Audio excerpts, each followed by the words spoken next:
Bismillahirrahmanirrahim. Assalamualaikum warahmatullahi wabarakatuh. Alhamdulillah, hari ini kita ketemu lagi dalam mata pelajaran farmakognosi dasar atau tanaman obat Indonesia kelas 10.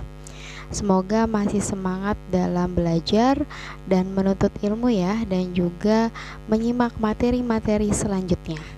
Nah, untuk kali ini materi kita adalah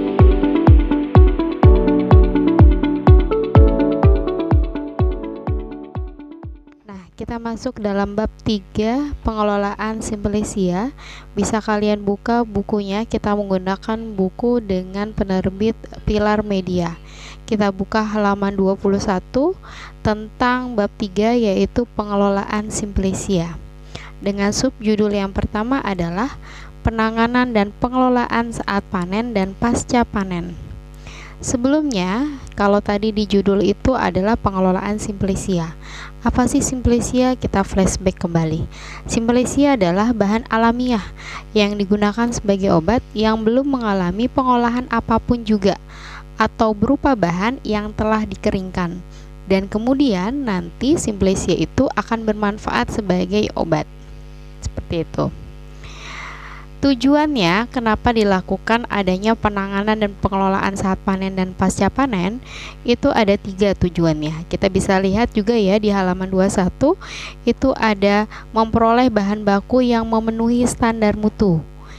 Yang kedua adalah menghindari terbuangnya hasil panen secara percuma serta mengurangi kerusakan hasil panen. Dan yang ketiga adalah agar semua hasil panen dapat dimanfaatkan. Nah, pengelolaan dan penanganannya itu terdiri ada atas 2, yaitu pasca panen atau sebelum panen atau pada saat panen. Ya.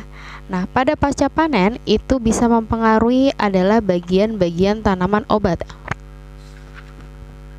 Kita bisa buka halaman 23 dan 20 sampai dengan 25. Yang pertama adalah itu bisa mempengaruhi daun. Ya. Daun umumnya itu berstruktur lunak karena kandungan airnya tinggi antara 70 sampai 80%. Wow, tinggi ya. Nah, jaringannya itu tersusun atas sel-sel parenkim. Sedang pada permukaan daun kadang-kadang dijumpai lapisan semacam zat lilin, mengkilat, dan ada pula yang berbulu halus atau berambut dengan bentuk yang beragam. Nah, di paragraf kedua di bab daun itu ada pemanenan daun yang mengandung minyak hasiri harus ditangani secara hati-hati. Bila hendak memanfaatkan minyaknya, maka daun langsung diolah ketika masih segar. Nah, itu tentang daun. Kemudian yang kedua adalah buah. Buah juga sama, kandungan airnya itu persentasenya sama kayak daun, 70 sampai 80%. Namun, ada beberapa jenis buah yang memiliki kandungan airnya itu dikurang dari 70%. Nah, ini nanti bisa kalian baca sendiri untuk keterangan-keterangan di buah. Lanjut di halaman 24, yaitu ada bunga. Bunga memiliki kandungan air lebih dari 70% rata-rata dan bersifat lunak dan mudah rusak. Nah, yang keempat itu ada batang dan kulit bunga batang. Batang dan kulit batang memiliki sifat yang hampir sama, yaitu kaku, keras, dan ulet. Yang kelima kita ada akar. Akar sebagai produk tanaman obat dapat dibedakan dalam 2 golongan, yaitu menurut asal dan jenis tanamannya. Yaitu ada 2, yaitu akar lunak maupun akar keras. Yang keenam, kita punya rimpang dan umbi-umbian. Rimpang, umbi batang, umbi lapis, dan umbi akar umumnya memiliki sifat yang hampir sama, yaitu keras dan agak rapuh. Nah, yang terakhir adalah biji-bijian. Biji-bijian ada yang keras dan ada yang lunak. Biji juga banyak mengandung zat tepung, protein, dan minyak. Nah, lanjut di halaman 25 itu ada subjudul yang C, pengaruhnya terhadap sifat hasil tanaman obat. Apa sih pengaruhnya? Ada 3, yaitu faktor dalam, faktor luar, dan tingkat kemasakan. Faktor Faktor ini merupakan sifat yang diwariskan dari induk tanaman, seperti rasa, bau, komposisi kimia, dan kemampuan produksi biomasanya. Nah, faktor dalam ini meliputi hal-hal yang bersifat genetis yang memang sudah berasal dari tanaman asalnya. Jenis atau varietas tanaman menyebabkan pula perbedaan sifat seperti rasa, bau, kandungan kimia, dan jumlah produksi yang dihasilkan. Next, lanjut ke halaman 26, itu ada faktor luar. Nah, yang mempengaruhi faktor luar itu ada 5. Yang pertama adalah cahaya matahari. Pasti ya, cahaya matahari. Jadi ada tanaman-tanaman yang memang tidak boleh terkena cahaya matahari, dan ada tanaman yang memang harus ada cahaya matahari sehingga dia bisa hidup. Nah, yang B, suhu dan kelembapan. Yang C, musim ya. Ada tanaman yang memang dia bisa tumbuh karena misalnya musim hujan, musim kemarau, dan lain-lain. Yang D, habitat ya. Habitat itu adalah sifat tanah. Yang E adalah unsur hara atau unsur tanah ya. Yang ketiga, itu faktornya atau pengaruhnya terhadap hasil tanaman obat adalah tingkat kemasakan. Nah, ini tergantung dari jenis tanamannya apa saja ya. Halaman 28 itu ada tahapan pengelolaan Simplesia. Tahapan pengelolaan Simplesia bisa kalian urutkan dari pertama adalah pengeringan. Nah, bisa kalian garis bawahi di kalimat kedua itu adalah tujuan pengeringan. Tujuan pengeringan adalah untuk mengurangi kadar air untuk menjamin dalam penyimpanan, mencegah pertumbuhan jamur, serta mencegah terjadinya proses atau reaksi enzimatika yang dapat menurunkan mutu. Nah, faktornya yang penting adalah suhu, kelembapan, dan ventilasi. Nah, ini yang menjadi poin penting dalam pengeringan. Yang kedua, pengawetan. Pengawetan itu bisa ditambahkan apa saja bahan pengawetnya, kloroform, CCl4, ether, atau pemberian bahan atau penggunaan cara yang sesuai sehingga tidak meninggalkan sisa yang membahayakan bagi kesehatan ataupun tanaman. Yang ketiga adalah wadah. Wadah itu pastinya tempat ya, tempat penyimpanan artikel dan dapat berhubungan langsung atau tidak langsung dengan artikel. Artikel itu maksudnya adalah tanamannya ya. Wadah langsung, ada wadah langsung atau wadah sekunder ya. Nah, wadah ini yang paling banyak dipakai adalah wadah tertutup baik, ada di halaman 29 paling atas. Itu syaratnya harus melindungi isi terhadap masuknya bahan padat dan mencegah kehilangan bahan selama penanganan, pengangkutan, penyimpanan, dan distribusi.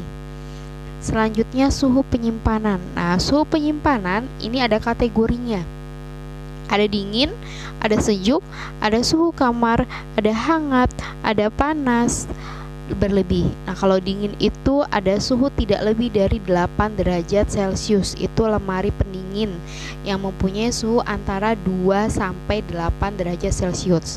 Sedangkan lemari pembeku yang di freezer itu antara minus 20 derajat Celcius dan minus 10 derajat Celcius. Sementara suhu sejuk itu 8 sampai 15 derajat. Sementara suhu kamar itu 15 sampai dengan 30. Hangat 30 sampai 40, panas berlebih lebih dari 40 derajat Celcius.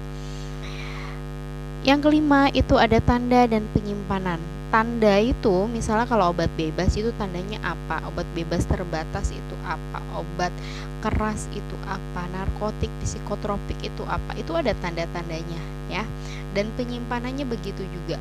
Kalau obat keras itu harus di mana? Obat bebas terbatas itu harus di mana? Nah, biasanya ini berkaitan dengan pelajaran Undang-Undang Kesehatan. Kalian ketemu yang namanya penggolongan obat. Nah, di situ akan detail diajarkan identifikasi obat-obatan berdasarkan penggolongan. Ya, yang keenam itu ada kemurnian Simplesia. Yang ketujuh itu ada persyaratan, ya, persyaratan. Yang kedelapan itu ada benda asing. Jadi ada Simplesia yang secara tidak sengaja itu terdapat bahan-bahan asing atau cemaran mikroorganisme serangga dan binatang lain maupun kotoran hewan ya. Next, halaman 30. pemalsuan dan penurunan mutu Simplicia. Ternyata Simplicia itu tidak menutup kemungkinan ada hal-hal yang tidak diinginkan, seperti kayak Simplicia dianggap bermutu rendah. Kalian bisa garis bawahi ya, itu ada tulisan miring. Simplicia dianggap bermutu rendah maksudnya adalah jika tidak memenuhi persyaratan yang telah ditetapkan, khususnya persyaratan kadar. Kemudian mutu rendah ini dapat disebabkan oleh tanaman asal, cara panen, pengeringan yang salah, disimpan terlalu lama, karena pengaruh kelembapan, panas, atau penyulingan. Itu hal-hal yang menyebabkan Simplicia dianggap bermutu rendah. Lanjut, Simplicia dianggap rusak jika oleh sebab tertentu keadaannya tidak lagi memenuhi syarat. Nah, Simplicia dinyatakan bulukan, paragraf kedua, jika kualitasnya turun karena dirusak oleh bakteri, cendawan, dan serangga. Lanjut, Simplicia dinyatakan tercampur. Apa itu tercampur? Ternyata secara tidak sengaja terdapat bersama-sama bahan atau bagian tanaman lain. Misalnya, dalam tanaman cengkeh ada kuncupnya, ada daunnya, ada tangkainya, itu tercampur semuanya. Padahal yang kita butuhkan aja itu adalah misalnya kuncupnya cengkeh saja, daunnya saja, bunganya saja. Jadi tidak semua bagian itu tercampur jadi satu. Nah, itu namanya Simplicia dinyatakan tercampur. Terakhir, Simplicia dianggap dipalsukan. Contohnya adalah yang misalnya secara sengaja diganti atau diolah atau ditambahi bahan lain yang tidak semestinya. Nah, itu ada contohnya, misalnya minyak zaitun diganti minyak biji kapas. Nah, ini nggak boleh ya, itu adalah pembohongan publik ya. Nah, di halaman selanjutnya 31, 32 itu kita lewatkan karena emang kita tidak melakukan praktek ya. Prakteknya nanti di kelas 3, nanti lebih detailnya lagi di kelas 3 atau di kelas 12. Lanjut ya, halaman 33 itu ada penilaian obat. Penilaian obat kita mempelajarinya ada 5. Yang pertama adalah secara organoleptik. Organoleptik itu apa? Yaitu cara pemeriksaan dengan panca indera ya, menggunakan panca indera kita, menggunakan mata kita, menggunakan hidung kita, menggunakan telinga kita. Jadi meliputi apa pemeriksaannya? Terhadap bentuk, bau, rasa pada lidah dan tangan. Kadang-kadang pengamatan dengan pendengaran. Dalam hal ini diperhatikan bentuk, ukuran, warna bagian luar dan bagian dalam ya, dan lain-lain. Yang kedua itu ada mikroskopik, yaitu meliputi pengamatan terhadap irisan melintang dan terhadap serbuk ya. Yang ketiga secara fisika. Fisika itu apa sih? Meliputi penetapan daya larut, bobot jenis, rotasi optik, titik lebur, titik beku, kadar air, sifat-sifat Simplicia di bawah sinar ultraviolet dan lain-lain. Yang keempat, secara kimia yang bersifat kualitatif, disebut identifikasi dan pada umumnya berupa reaksi warna atau pengendapan. Terakhir, penilaian obat secara hayati atau biologi, pada umumnya bersifat penetapan potensi zat berkhasiat. Jadi ada berapa penilaian obat? Yaitu ada 5. Secara organoleptik, mikroskopik, fisika, kimia, hayati maupun biologi ya.